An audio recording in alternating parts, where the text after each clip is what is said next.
February 14, 1929 started as a peaceful winter day in Chicago. Valentine's Day. It should have been devoted to love and warmth. Instead, it was a day of cold-blooded murder. The worst hit in Chicago mob history. 4 gunmen, possibly working for Al Capone, kill 7 followers of Bugs Moran.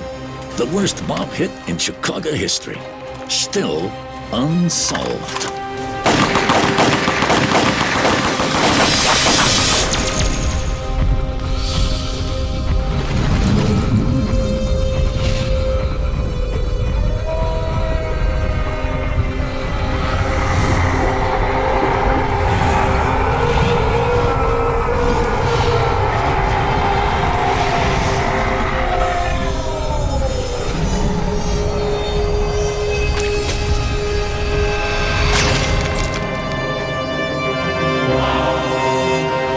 The mystery of the massacre has driven investigators for decades. Now, it's driving the son of a mobster. Our house was like, Leave It to Beaver with guns. Meet Johnny Fratto, Beverly Hills businessman, son of Lou Fratto, mob boss who worked for Al Capone. At the time of the massacre, Capone's gunmen talked business at Chicago's Green Mill Lounge.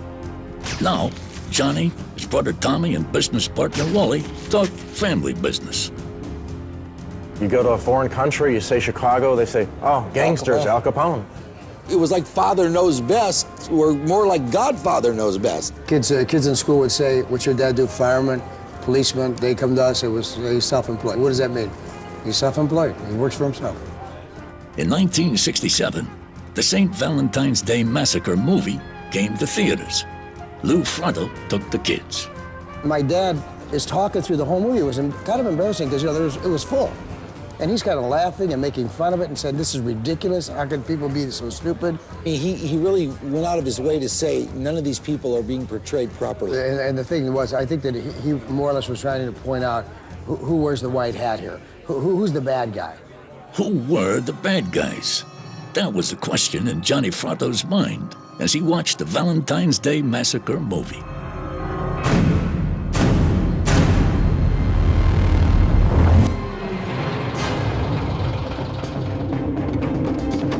The massacre mystery is built around 4 key questions.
Years after the massacre, Chicago still remembers. Johnny Fratto's family talked about the crime his entire life, but he always wondered if what he heard was true. It's time for the son of a gunman to conduct his own investigation. It begins where it all began. We are right across the street from where the St. Valentine's Day Massacre took place on February the 14th, 1929. The garage where the 7 men were killed was 2122 North Clark Street. Now it's this empty space, this little park next to a senior citizens home. But, you know, at that point in time, it was a working garage. The wall where the guys were shot against would have been pretty much right about here. The north wall, long, of course, going east to west here, but in terms of the width, south to north, maybe about 25 feet wide. So the north wall would have been probably right around here someplace. The Clark Street garage was a regular hangout for the gangs of George "Bugs" Moran, the second most powerful mob boss in Chicago. The first, the man they called Scarface, Al Capone. George Moran and his lieutenants tried to kill Capone, and they tried to kill Capone's boss before that, and this was many exchanges over time that pitted these two men against each other, two very powerful men. Moran versus Capone meant the Irish versus the Italians, turf wars to control liquor and unions. To outsiders, Capone was a gangster. To the Frados, he was family. Like the nuns and the priests loved the Kennedys, the Italian people loved Al Capone. Why? Because he fed them. He took care of them. He gave them jobs. Our grandmother loved Al Capone. You couldn't say a bad word about this guy. She'd throw you down the steps. When The Untouchables was on TV, she would throw things at the TV. He was the gangster that America loved. He was the one that, he really was a Robin Hood. Come on, horns! One more time! Yeah! Money that Capone stole from the rich to give to the poor came from Prohibition. The St. Valentine's Day Massacre was all about controlling that money. Capone made millions selling illegal booze. He didn't want to give any of it to Bugs Moran. Gangsters enjoyed the lifestyle.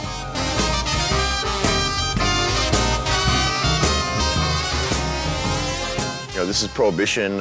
You're making a lot of money. You're very, very successful. They're hanging around at night. They're drinking. They're carousing.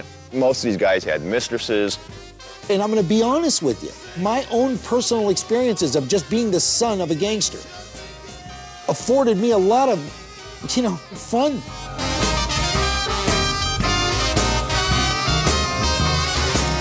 Gangs that operate vice in Chicago have brothels and gambling operations going on here, and you have this tremendous amount of money that's suddenly on the table where it wasn't there before. So ultimately what we're talking about is conflict over turf, which is equated directly to illegal liquor distribution. So we're all looking for distribution, bigger distribution. Absolutely. Period. Absolutely. This is competition, and it is intimidation, and when intimidation doesn't work, it turns to violence. Keep your eyes on the prize. Hold on.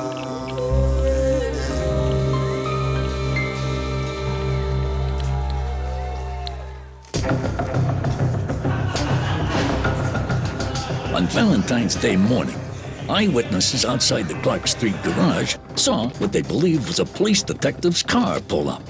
2 of the 4 who got out were dressed as cops. A police raid? That's what the killers wanted the Morans to think. So once these guys posing as policemen, you know, meaning the gunmen posing as policemen, get inside the place, well, now you got to continue with the ruse for a couple of different reasons. The ruse being it's a police raid. The big one is, look, these guys are, you know, the hoods are dripping with guns. They're armed to the teeth. You got to get these guns off them first. Right. So, police raid, you put everybody up against the wall. The 2 guys who were in the patrolman's uniforms with the stars and everything, they then frisk them down, take the guns off of them, etc. That's the sort of the brilliance of the plan. Right. We'll lure them into, or lull them into submission, shall we say, by having them think these are real police officers. So they got them lined up against the wall at that point, and then the shooting starts.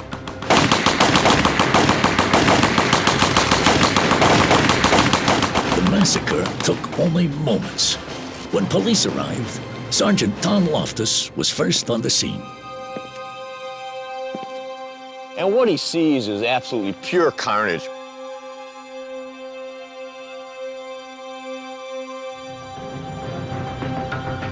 You know, there's guys that have, in some cases, been hit, more than a dozen times. And they are right. Yeah, in my estimation from the crime scene, roughly the 7 bodies are right around here someplace. More towards the back of the garage, towards the alley, as opposed to towards the front. Loftus recognized the victims as members of the Moran gang. Victim Frank Gusenberg was barely clinging to life. Loftus knows Gusenberg. He's seen him before. He says to him, "What happened here?" And first words out of Gusenberg's mouth, "Cops did it." Well, he lives for a few more hours, but once he gets to the hospital, he clams up. He won't say any more. He went back to his gangland code, and that is you never identify the killers. And the last time they asked him, he said, "Nobody shot me." He had 14 holes in his body, but he said, "Nobody shot me."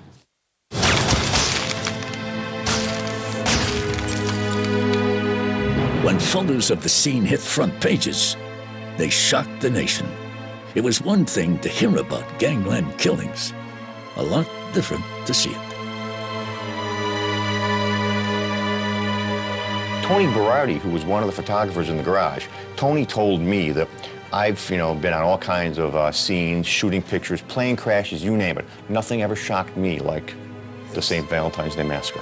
It was really sort of extraordinary imagery, and it definitely not only solidified Chicago's reputation as a place where this sort of violence occurred, but I think it also, on the other hand, solidified people's commitment and conviction that this had to stop. In Washington, President Herbert Hoover declared it was time to stop mob violence. That seemed to translate into "Get Al Capone."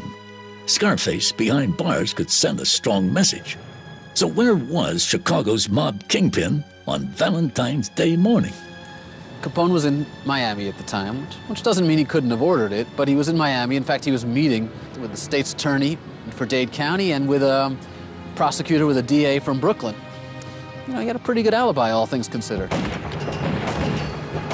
Alibi or no, those who knew Capone, like Johnny Fratto's father, said the whole massacre was too much a crime of passion to have been ordered by their boss. If you look at organized crime, the majority of the murder and organized crime are headshots. Always a headshot. 2 shots A to the back of headshot, the you head. know what you're going to get. You know that you're going to get a result. So the idea that they've got the most powerful guns on the planet at that time, and they're shooting down bodies, it just doesn't really make a lot of sense. What made even less sense, Capone allegedly hitting the 7th, but missing Bugs Moran. Here's a guy like Al Capone who could control politics. He could control the city, a giant city.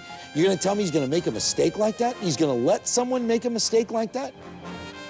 With the only massacre survivor dead, police scrambled for clues and eyewitnesses. They too saw cops. They saw 3 or 4 men leave going in this direction, east, towards Clark Street. Come out the front door, there's a car there. They saw the 2 officers dressed in regular police uniforms holding guns on 1 or 2 men, probably with their hands up, and putting them in the car as if they were making an arrest and taking the suspects away. Other witnesses got a glimpse of the car's driver. They remembered him because of what he was missing, a tooth and a finger.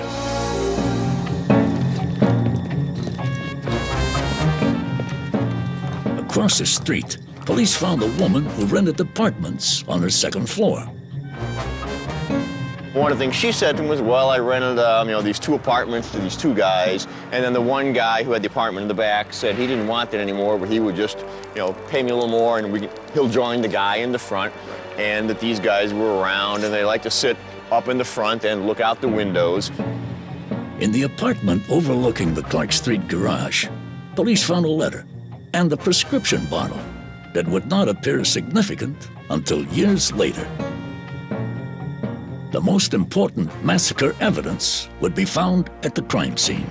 Shells and casings from Tommy guns and shotguns. But many, including Johnny Fratto's father and family, knew that evidence would have little impact on a crime police may have not wanted to solve, unless it involved Al Capone. I don't think there was a concerted effort made to solve this crime in any way, shape, or form.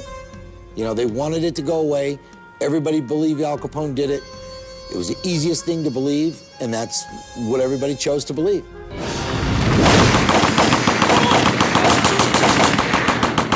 Three things made the St. Valentine's Day Massacre the stuff of legend. The brutality, the possible involvement of Al Capone, and the guns. The massacre made the Tommy gun an iconic American weapon. Kids playing cowboys and Indians wanted to play gangster instead. Mob kids got to play with the real thing. My uncle had a bar in his basement, and he had two of them. He had two Thompson submachine guns down in his basement. We'd just get him out and play with them. He didn't have a problem with it. You know, they weren't loaded. You know, maybe, I don't know, maybe they were, I don't know. For me, I loved holding those guns. I loved touching those guns. You know, and as I got older, I wondered if those guns had killed anybody and things like that, you know. Tommy guns brought mobsters the power to kill like no other weapon. At the massacre crime scene, police found shell casings for 70 rounds. They're shooting at them, you know, probably from within about a yard or so. So they could take that machine gun and go to the single shot after they'd done a spray, boom, boom, boom, just to make sure. If you hold down the trigger, it's Right. on automatic. Right. You can just, you know, Right. pull release. Right. You could even, you know, fire short bursts, pull little Right. release. But, you know, you hold down the trigger, it's on automatic. I got you. As Chicago police began their investigation, many wondered if they could handle a case in which cops might have done it. First of all, if the police were involved, obviously, they would want to cover that up, and that would mean killing the investigation. And then you have the simple fact, the indisputable fact, that the Chicago Police Department was corrupt, that many of these guys were in the pocket of Al Capone and were in the pocket of other gangsters as well.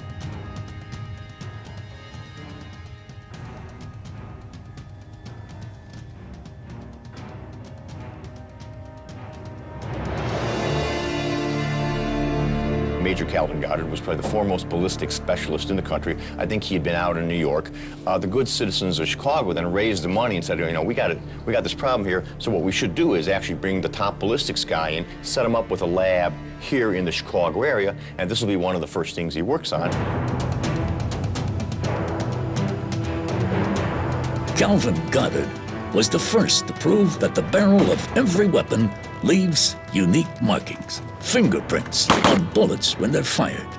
When Tommy guns became the focus of the investigation, he examined every one he could find. He tested all the police department's machine guns to see if any of those were used and found that they were not, which for a while the police were bragging, saying this proves the police didn't commit the crime. Of course, it doesn't prove that police were uninvolved. It just proves that they weren't stupid enough to use department-issued machine guns.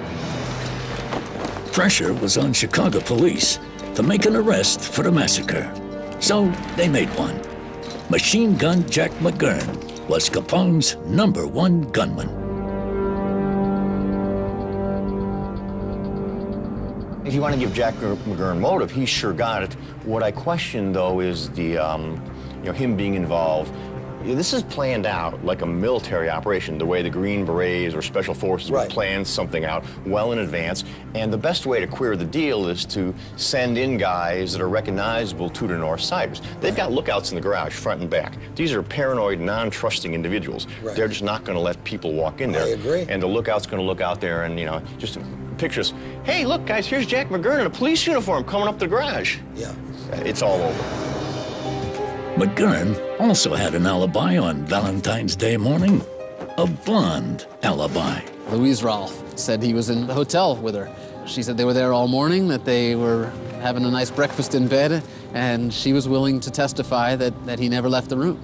No question they would have made the case if they could have, but they didn't have any evidence. McGurn was released. Within weeks of the massacre, other Capone gunmen were found murdered.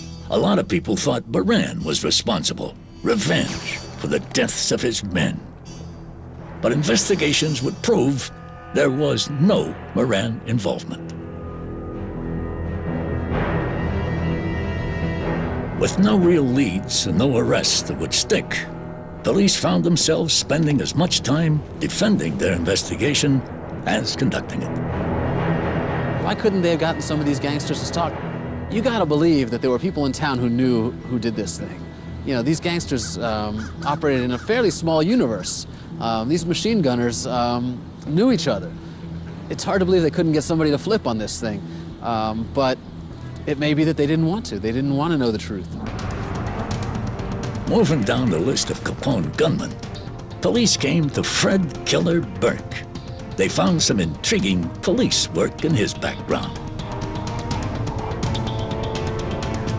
Police are looking into this stuff, including the state's attorney, and one thing that was telling was the use of the police uniforms as a ruse by the gunman.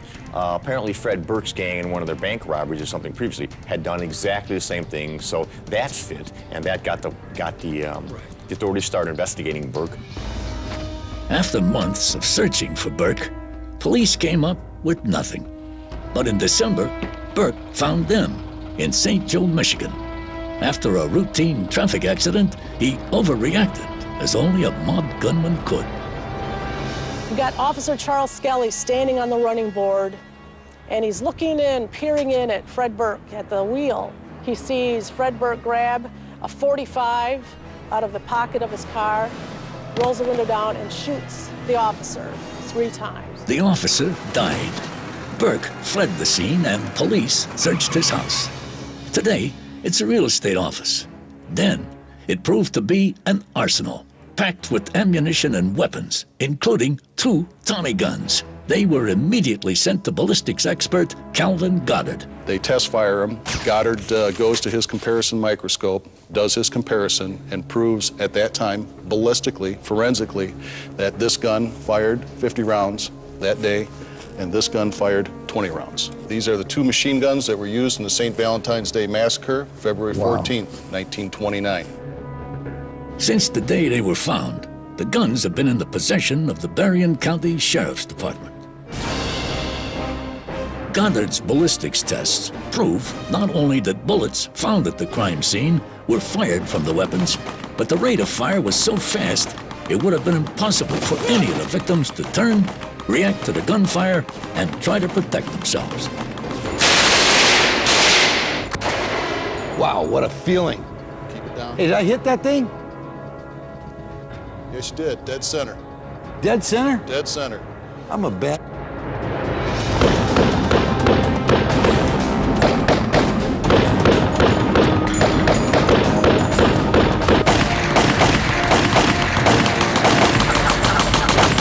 The guns could fire more than 800 rounds per minute. What a feeling. The 70 rounds fired in the massacre hit their targets in only 5 seconds.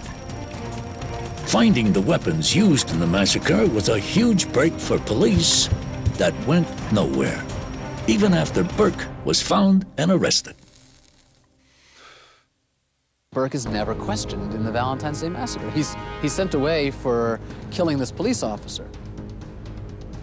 But he's never brought to Chicago. He's never even questioned. He's never even asked, you know, where'd you get the guns? Who had them before you? Why don't the police seem interested in solving this crime? And if Burke was the killer, were they protecting Burke or were they protecting themselves? Was this a crime that the Chicago police couldn't bear to solve? I don't think there was a concerted effort made to solve this crime in any way, shape, or form. I think that they just put it out there, a lot of misinformation and disinformation, and that's it. You know, they just completely ignored it. 1 year after the St. Valentine's Day Massacre, the police investigation was at a standstill. Many began to wonder if the killers dressed as police might not have been real cops. Cops that are going to show up at a thing like that are going to be the very identical cops that work in that neighborhood, that work that precinct. You're going to know them. You're not going to see a strange face. You're gonna see the face that you see every single day. That's the cop that is in your neighborhood. People back then are used to running from the police, okay? And there's too many of them, so it's easy to run. It's easy to hide, but regardless, you're definitely gonna turn your head around unless you trust that killer. In November 1931, the Chicago coroner officially closed the investigation. He said the 7 victims died at the hands of a person or persons unknown. Coincidentally or not, the person police would like to have linked to the massacre, Al Capone, had been convicted of tax evasion and sentenced to prison.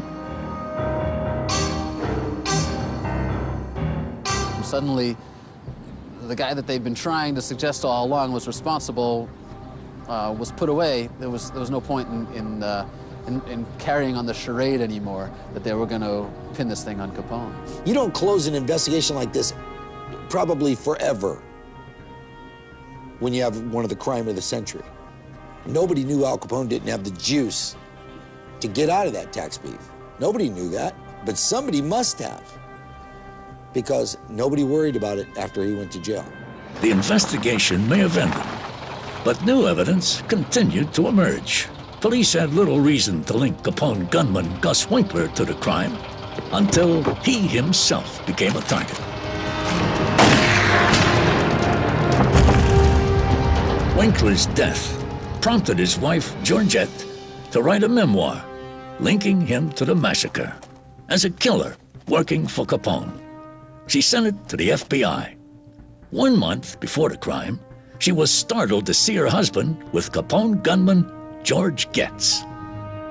I looked up from my chair in the sitting room and out of the corner of my eye caught a glimpse of a uniformed man standing against the wall. I screamed in fright, certain the house had been raided. But a burst of laughter caused me to look a second time, and I saw George Getz, garbed in a perfectly fitting police uniform. Getz enjoyed his costume and strutted about the house imitating a policeman, making a raid. For the first time, Georgette Winkler provided a clue to the identity of the killer cops.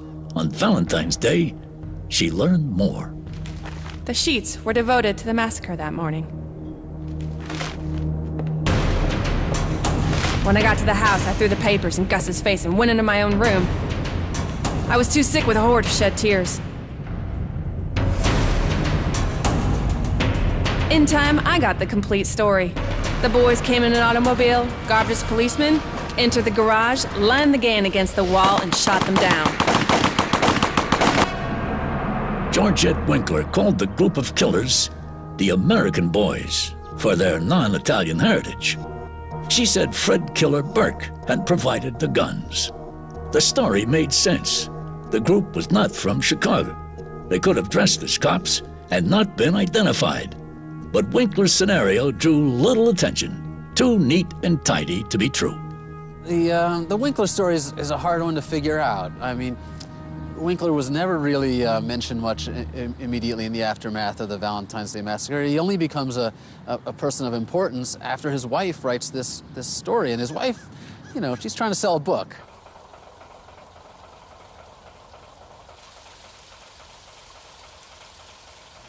All right, listen to what I'm saying to you. First of all, they're not going to trust, no one's going to trust cops that they don't know, A. B, do you actually think that they have to go to Detroit to get hitters when they can get zips out of fucking Italy all day long? Bottom line on that is probably, what was the advance she got for the book? That's all it's about. She got a little bit of money to say, hey, you know, there's nobody here that's alive that can dispute me. Right, baloney. It's about the money she made selling the book. 1 month after Georgette Winkler sent her memoir to the FBI, another character would confirm much of her story. When Chicago police followed up leads after the massacre, they found evidence of a possible lookout position across from the Clark Street garage. A prescription bottle was found with the name Byron Bolton, another known associate of Al Capone. Investigators couldn't find them, but in January 1935, Bolton found them. He was in a St. Louis jail for kidnapping, and he made a stunning confession. According to Bolton, the massacre plan was hatched at a meeting in Wisconsin, headed by Capone himself. The idea was to use the American boys to do the killing. The target of the hit was gang leader Bugs Moran, to eliminate the competition from the bootlegging business. The American boys were guys who the Capone gang used, so it's certainly possible that if you were looking for some guys to do this job in the garage, that you'd turn to some of these American boys. On the morning of the massacre, Bolton said he was on lookout duty. He was told to call the killers when George Bugs Moran and his men arrived at the garage. When he saw the group, he made the call. There was only one problem. He mistook one of the men for Moran. Send everybody now. See, it was not only cold, but it was snowy that morning. So you're walking down Chicago, the wind's howling off lake, you got your hat pulled down, you got your collar pulled up. It's not an easy thing to go, oh, of course that's George Moran. Right. So somebody just jumped the gun. Somebody messed up. Apparently Capone was absolutely livid with, I think, with Well, you Bolton. could imagine after something like this. The Bolton confession made for great reading in the papers. The story fit well with police evidence. But like the memoirs of Georgette Winkler, it was too little, too late. With Capone and many of his associates already behind bars, there was little interest in reopening the case. But the passion for massacre theories would not die. During the same time Bolton confessed, one final new scenario would emerge. This time, it involved real cops as killers, with a motivation for revenge. In January 1935, yet another massacre theory would emerge. It came from an Illinois bureaucrat named Frank Farrell in a letter to the FBI. For the first time, he laid out a massacre scenario in which the killer cops were real Chicago police, motivated by a crime that occurred in the same neighborhood as the massacre. But right here is where it happened, right? This is it, we're on the ground. But what a lot of people don't know is Clark Street has there's another part of Clark Street that we don't know about. Yeah, a little further south, there's a restaurant called the C&O. Okay. It's a tough gangster hangout. Yeah. Guys would, in the back room, play some cards, drink. And, if you ran into somebody you had a problem with, there'd be some shooting. And there was some shooting there from time to time. According to Farrell, 2 months before the massacre, William Billy Davern got into a fight in the C&O restaurant with members of the Moran gang. Davern was a firefighter and the son of a Chicago police officer. The fight ended with a gunshot. Davern, the son of a cop, suffered a critical wound. They dumped his body on the side of the road at the corner of Austin and Rush. Just leave him there, thinking he's dead, but he's not dead yet. He's able to get himself to a call box. One of these call boxes you pull, fire department comes. They rescue the guy, they take him to the hospital. For several days, Davern clung to life. Just before he died, his cousin, Capone gunman Three-Fingered Jack White, came to visit. Davern told White he'd been shot by members of the Moran gang. According to Farrell, the St. Valentine's Day massacre was arranged by White.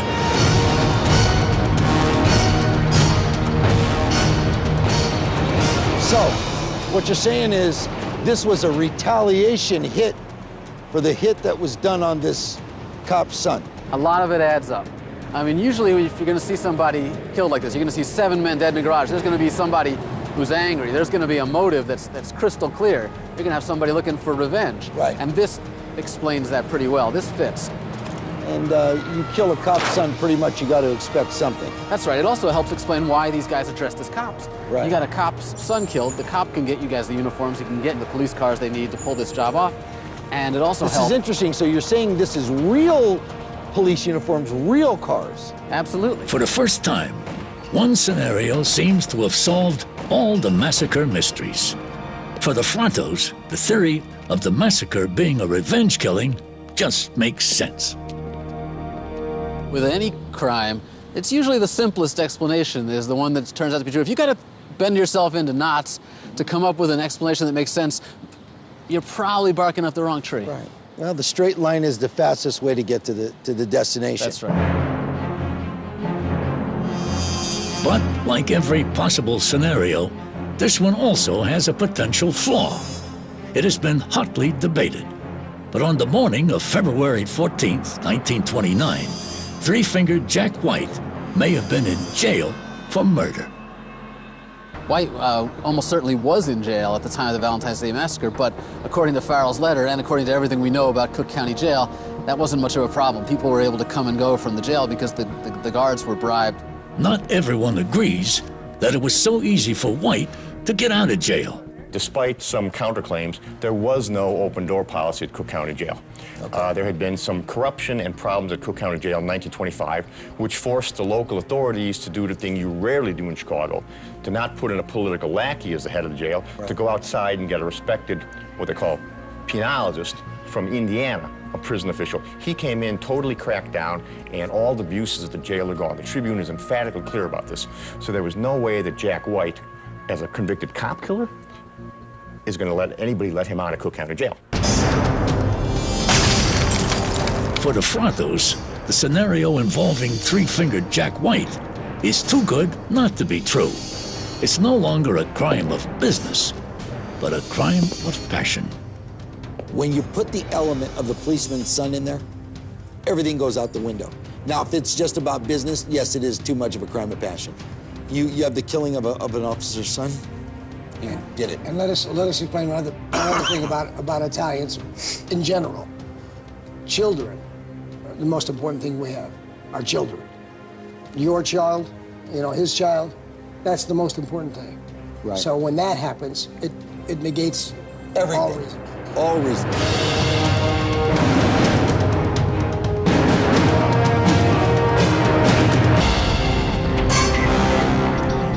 80 years after the St. Valentine's Day Massacre, Johnny Fratto and his family understand why we're so fascinated by it. Why do we talk about Manson?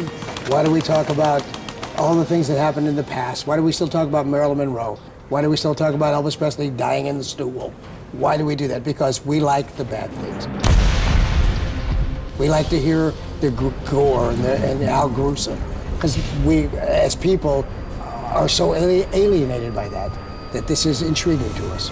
But the Frathos have a problem with the image of gangsters always settling their arguments with guns. Well, I mean, the stereotype, like the real gangsters that we met were gentlemen. The real gangsters that we met weren't barbarian acting guys. I think that anybody can get barbarian if they're put in the situation. But most of the people that we met were classy, cool guys. I think blood was a big expense. I know to my dad it was. He didn't believe in any kind of violence. He would say, just buy everybody. Many believe Al Capone did just that in planning the Valentine's Day Massacre.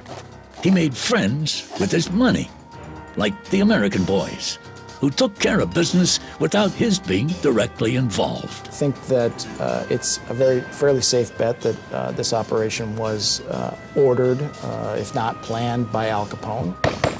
Still don't know if we know all of the individuals who pulled the triggers, but I think that the idea that anybody other than Al Capone could have perpetrated this crime, it's sort of hard for me to believe. Capone is finally tired of these guys on the north side, and instead of just trying to take out the guy at the top, maybe just Moran, he's going to try and take out the whole upper layer, get them all at once.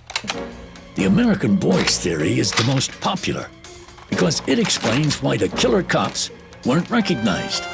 They came from out of town. But the theory of the killer cops being real police seeking revenge has some strong believers. This was not a well-planned crime necessarily. It was a crime in which the perfect elements came together to allow someone to get away with it. You had a city that was corrupt. You had a police department that may have been involved, and you had the perfect scapegoat in Al Capone. And that allowed the man who really carried out this crime in the garage that day to walk away and to go forever unidentified. The scenario of three-fingered Jack White setting up the crime doesn't necessarily leave out Al Capone. I would say at the end of the day it was Al Capone that had it done. But I think that the reason was the policeman's son. I think that he was doing something for them. He assisted them. He brought the cops in, and I think that he okayed it. Fantastic motive. You murder a cop's son, this is what happens. Everybody dies. Everybody dies. Innocent people are gonna die. You kill a cop's son. So who was responsible for the St. Valentine's Day massacre? I love my father. My father never told me a lie ever, not ever. And what he told me, I believed to be the truth. And the truth was just as plain as I said earlier. Who's the bad guy? Who's wearing the white hat? Who's wearing the black hat? You know, and in this particular instance, I believe in my heart that the bad guy that day were the police. I feel the same as Tommy, and it came right from my father too.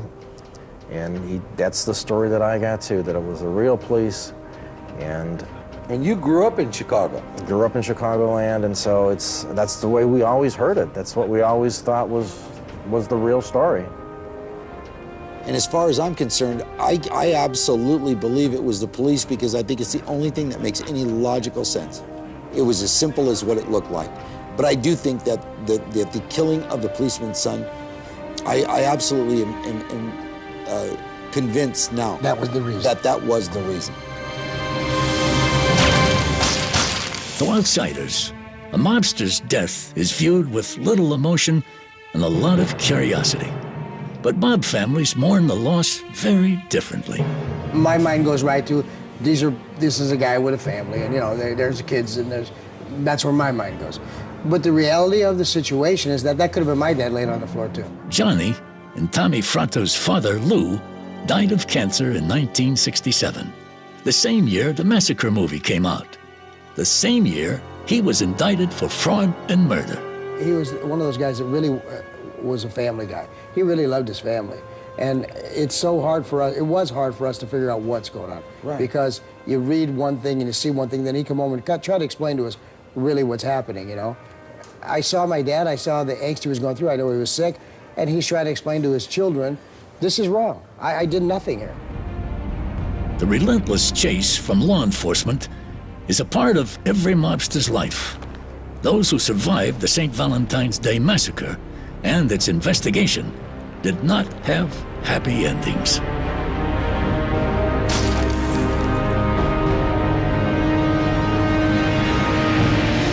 Jack Machine Gun McGurn fell on hard times after the massacre. His blonde alibi wife left him.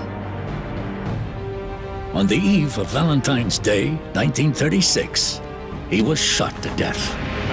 No!